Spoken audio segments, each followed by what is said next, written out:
মিথ্যা মহাপাপ, এমন মিথ্যা মহাপাপ যেই মিথ্যা মুখ দিয়া বললে রোজা পর্যন্ত বাতিল হয়ে যায়, সেই মিথ্যা বলাও রাসূল 3 জায়গায় জায়েজ করে দিয়েছেন।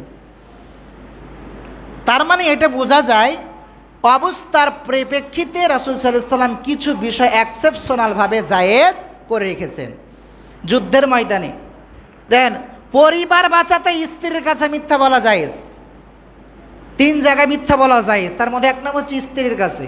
আবার এই মিথ্যা বলা যাবে না, আপনি পরকিয়া করবেন দিয়ে স্ত্রীকে বলবেন যে আমি অফিসের বসের সাথে কথা বলছিলাম ফোনে, এই মিথ্যা বলা বা জায়েজ না।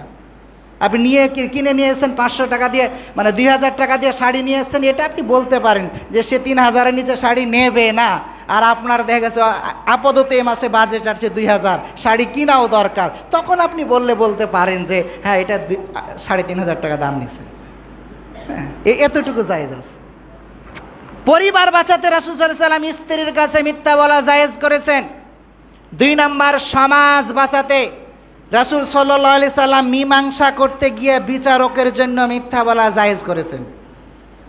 এমন একটা বিচার এসেছে যেই বিচারটা আপনি বুঝতে পারছেন মিথ্যা বিচার করছেন না, ন্যায় বিচার করছেন, কিন্তু ন্যায় বিচার করতে হলে কোনো একটা আপনাকে ছলচাতুরির অবস্থান নিতে হচ্ছে, আপনাকে একটু কৌশল অবলম্বন করতে হচ্ছে, নাহলে বিচারটা মানবে না।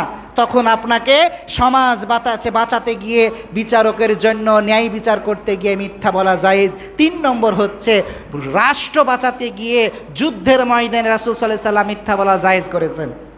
কীরকম? আপনার পিছনে গোয়েন্দা বিভাগ আছে, যুদ্ধের ময়দানে যাবেন, তো একজন আরেকজনকে জিজ্ঞেস করলো কৌশল করে যে কোন দিক দিয়ে যাবেন যুদ্ধের ময়দানে। রাসূল সাল্লাম বলেন আমরা এই রাস্তা দিয়ে যাব, কিন্তু গিয়েছেন ওই রাস্তা দিয়ে।